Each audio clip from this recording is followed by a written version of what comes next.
Bien-aimés dans le Seigneur, bonjour. Je nous invite à proclamer le nom de notre Seigneur Jésus-Christ qui a révélé sa divinité. Et le thème intitulé Jésus révèle sa divinité nous donnera le privilège d'entretenir avec vous ce que cela comporte avec les textes d'Exode chapitre 34, versets 29 à 35 et l'évangile de Jésus-Christ selon Luc chapitre 9, versets 28 à 36. Dieu Tout-Puissant est dans la barque et ne chavira jamais. Voilà pourquoi nous sommes là et nous lui devons tous gloire. Nous lui devons tous magnificence. Et concernant ce thème, Jésus révèle sa divinité. Je vous dirai tout simplement, bien-aimé dans le Seigneur, dans son explication, que les premiers croyants ont accueilli les événements de la vie de Jésus et en ont tiré les conséquences, comme nous aussi, aujourd'hui, qui mettons nos pas dans les leurs et vivons de façon incroyable et extraordinaire des mystères de la vie en Jésus-Christ ressuscité. C'est en suivant justement Jésus dans nos propres expériences que nous découvrons la divinité de Jésus et ceci progressivement.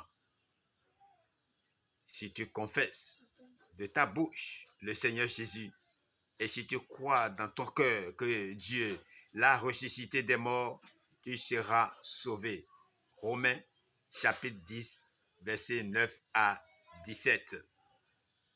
Il est le Fils tel que nul ne connaît le Père si ce n'est le Fils qui dit « Oui, Père, je te loue de ce que tu l'as voulu ainsi.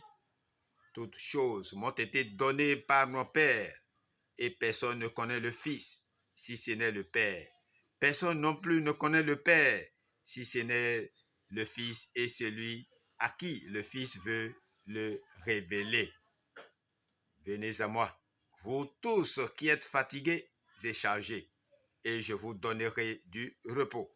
Matthieu, chapitre 11, versets 26 à 28. Ce repos que vous ne trouverez nulle part. À partir des premiers chrétiens, justement, Jésus-Christ n'est plus seulement le Messie attendu. Il en est ainsi pour nous-mêmes aussi. Par sa résurrection, il est devenu le Seigneur, le Sauveur du monde, le Fils de Dieu avec puissance. Romains, chapitre 1, verset 4. À travers toutes ces appellations, Jésus dit sa dignité et se révèle justement. Après l'ascension et la Pentecôte, tous les hommes de tous les pays et de toutes les cultures accueillent le Christ ressuscité et vivent de son esprit pour lequel il est écrit. Car ce n'est pas un esprit de timidité que Dieu nous a donné, mais un esprit de force, d'amour et de sagesse. 2 Timothée, chapitre 1, verset 7 à 8. Alors, le Dieu de notre salut, le Dieu de notre avenir est le Dieu Trinité qui, dans le mystère du ressuscité, nous appelle constamment et dès ici-bas à passer de la servitude à la liberté, des ténèbres à la lumière, de la mort à la vie. C'est maintenant le Seigneur Jésus qui communique l'Esprit, Actes chapitre 2, verset 33, et qui accorde le salut, Actes chapitre 4, verset 12. Dieu le Père En ressuscitant Jésus d'entre les morts, lui a donné une autorité sur toute créature, visibles et invisibles. Éphésiens chapitre 1, versets 21 à 23. L'attribution à Jésus du nom du Seigneur a comme conséquence de faire en sorte que tous les titres donnés à Dieu, sauf celui de Père, peuvent maintenant être conférés à Jésus. En effet, Jésus le Seigneur est fils de Dieu au sens strict. Dieu fait homme, possédant toutes les prérogatives de la divinité. Ce qui nous caractérise, bien-aimés dans le Seigneur comme chrétiens ou disciples du Christ, ce n'est pas que nous croyons en Dieu. Les musulmans, les autres croyants aussi croient également en Dieu. C'est que nous croyons aussi en Jésus-Christ, Seigneur des vivants et des morts, et en l'esprit qu'il a répandu sur ses disciples. Actes chapitre 2, verset 32. Vous savez, bien-aimés, que dès son entrée, il est Emmanuel, Dieu parmi nous, le Dieu présent à l'expérience chrétienne.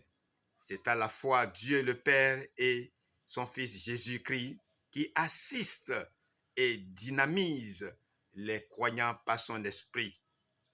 Et alors, nous avons donc besoin d'entendre le message que Dieu nous adresse à travers Jésus. Cela passe, bien aimé, par une vraie repentance. Lorsque nous nous reconnaissons profondément pécheurs, c'est-à-dire loin de Dieu, et que nous recevons le pardon, le Saint-Esprit souffle sur nous et notre être intérieur s'ouvre à la présence de Dieu. Voilà ce qui rend l'homme disponible à sa parole, ce qui lui permet de proclamer le nom du Seigneur Jésus et de refléter ses caractères. Ah oui, vous verrez Moïse dans le premier texte, celui d'Exode chapitre 34, verset 29 à 35, et nous abordons ainsi les commentaires. Il n'est pas possible, bien-aimé, d'être en contact avec Dieu, de jouir des révélations de sa grâce sans que cela ne se traduise extérieurement. Le visage de Moïse rayonne, bien qu'il ne le sache pas lui-même. Par son visage heureux, chaque enfant de Dieu devrait montrer sans effort à ceux qui l'entourent le bonheur qu'il possède. Oui, que le monde puisse voir en nous quelques reflets de l'amour de Jésus. Paul explique aux Corinthiens pourquoi Moïse mettait un voile sur son visage. Avant la venue du Seigneur, même le reflet de la gloire divine ne pouvait être supporté par l'homme pécheur et devait être caché. Mais le voile prend fin en Christ. En effet, lorsque Jésus est venu, Dieu a enfin pu être vu en lui dans toute la gloire de sa grâce. De sorte que maintenant, par la foi, nous contemplons le Seigneur Jésus à face découverte et nous sommes progressivement transformés à sa glorieuse ressemblance morale. 2 Corinthiens chapitre 3, verset 18. Un autre mystère, un autre privilège du moins de Moïse était de parler avec lui. Quel bonheur pour cet homme de Dieu et quelle preuve d'intimité. N'existe-t-il pas une relation entre le fait de s'entretenir habituellement avec le Seigneur et un visage qui rayonne que Dieu nous accorde de réaliser l'un et l'autre? Dans le second texte, Luc chapitre 9, verset 28 à 36, vis-à-vis du monde et de ses convoitises, les chrétiens sont morts. Galates chapitre 6, verset 14. Mais ils sont vivants pour Dieu et pour le ciel. En revanche, ceux qui veulent vivre leur vie ici-bas ont devant eux la mort éternelle. L'enjeu de ce choix capital, c'est notre âme. Elle a plus de prix que le monde tout entier. En même temps qu'il ouvre ce difficile chemin de la croix, le Seigneur, pour encourager les siens, désire leur montrer où il se termine dans la gloire avec lui. Et quel est là-haut le grand sujet d'entretien? La mort du Seigneur Jésus. Il en parle avec Moïse et Élie. n'ayant pu le faire avec ses disciples, verset 22, Matthieu, chapitre 7, verset 21 et 22. Mais, quel grand que ce soit ces témoins de l'Ancien Testament, ils doivent s'effacer devant la gloire du Fils bien-aimé. La loi et les prophètes ont pris fin. Dorénavant, Dieu parle dans le Fils. Écoutons-le. Verset 35, Hébreux, chapitre 1, verset 2. Oui, désormais Dieu parle dans le Fils. Et nous ne pouvons rien sans le Fils de Dieu. Sa divinité est plus que proclamée. Et c'est cela qui nous donne la joie, la paix, la sérénité dans toutes nos entreprises ici-bas. Je vous invite donc à faire comme vous venez de l'entendre, à suivre ces pas et à prendre cette vérité comme celle qui vous convient dans la vie en Jésus-Christ. Venez à Christ et vous serez sauvés. Vous ne manquerez de rien. Et ce cantique, pour nous dire, ce cantique 184, Dieu Tout-Puissant retentit. Il reviendra, bien-aimé dans le Seigneur. C'est lui le Seigneur, le juge de toute la terre. Il est notre Seigneur, Dieu Tout-Puissant.